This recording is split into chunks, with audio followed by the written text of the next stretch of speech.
अगर केमिस्ट्री के पहले चैप्टर में आप बहुत ज़्यादा परेशान हो रहे होंगे कि आप लोगों को क्या याद करना है, क्या नहीं याद करना है, बोर्ड एग्जाम सर पर चढ़ा हुआ है, कुछ समझ में नहीं आ रहा है, तो आपको घबराने की कोई ज़रूरत नहीं है, क्योंकि आज मैं आप सभी को सबसे ज़्यादा मोस्ट इम्पॉर्टेंट 10 प्रश्नों को बताने वाला हूं जो आपको इस पहले चैप्टर में तैयार करना है। इससे ज़्यादा आपको किसी भी प्रश्न को तैयार करने की कोई ज़रूरत नहीं है, ठीक है ना। तो चलिए शुरू करते हैं फटाफट हम लोग उन प्रश्नों की ओर।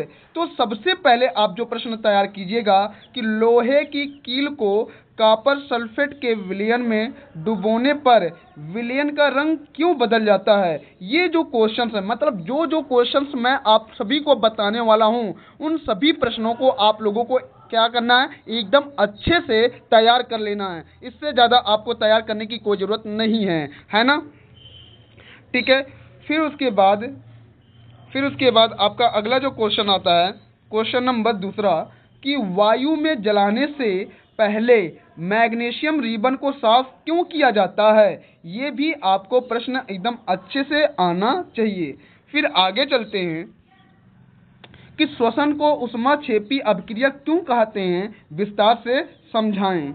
फिर अगला क्वेश्चन है, वियोजन अभिक्रिया को संयोजन अभिक्रिया के विपरीत क्यों कहा जाता है, समीकरणों सहित लिखिए। तो इन सभी प्रश्नों को ही आपको तैयार करना है, इससे ज़्यादा आपको बेफालतू की चीज़ों को नहीं तैयार करना है, ठीक है ना। ऐसे मैं आपको पूरे चैप्टरों में जितने भी मोस्ट इंपॉर्टेंट क्वेश्चन रहेंगे, सारे क्वेश्चनों को मैं बताऊंगा, ताकि आप लोगों की जो तैयारी है ना, वो काफ़ी ज़्यादा बेहतर हो सके, ताकि आप आने वाले बोर्ड एग्जाम में टॉप कर सको, ठीक है ना। उसके बाद आप लोग कमेंट में एक बात बताइएगा कि आप लोगों की तैयारी कितना हो गया, कितना नहीं रह गया है, आपको कहाँ दिक्कत है, किस चीज़ में दिक्कत है, आप लोग कमेंट कीजिएगा। मैं आपके सारे प्रॉब्लम्स को जो भी रहेगा उसे हम लोग दूर करने की बहुत कोशिश करेंगे, ठीक है। फिर उसके बाद आता है आपका कि वियोजन अभिक्रिया को, अच्छा ये हो गया, तेल एवं वसा युक्त खाद्य पदार्थों को नाइट्रोजन से प्रभावित क्यों किया जाता है। तो ये छोटे छोटे प्रश्न थे जो 2-3 नंबरों में पूछे जाते हैं। अब हम बात करेंगे उन प्रश्नों को, ठीक है, जो काफ़ी ज़्यादा बड़े नंबरों में पूछे जाते हैं, जैसे 5 नंबर में।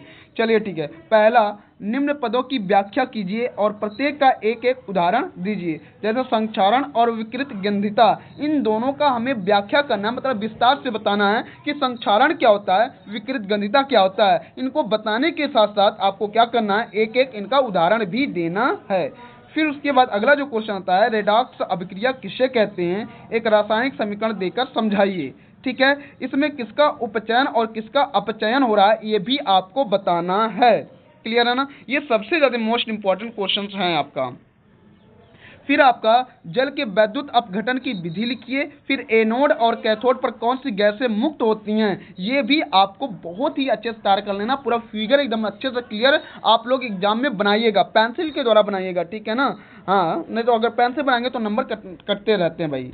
तो सिल्वर क्लोराइड को गहरे रंग की बोतलों में क्यों रखा जाता है, संबंधित रासायनिक अभिक्रिया लिखिए। मतलब क्यों रखा जाता है ये तो बताओ ही, साथ में आपको क्या करना है, इसका अभिक्रिया भी लिखना है। फिर आपको संतुलित समीकरण पूछा जाता है आप लोगों से। तो ये जो संतुलित समीकरण, मतलब जो असंतुलित रासायनिक समीकरण जो मैं आप लोगों के सामने रखा हूँ, इन असंतुलित रासायनिक समीकरणों को आपको क्या करना है, संतुलित कर लेना है। इसको प्रैक्टिस एकदम अच्छे से कर लीजिएगा, समझ नहीं आया।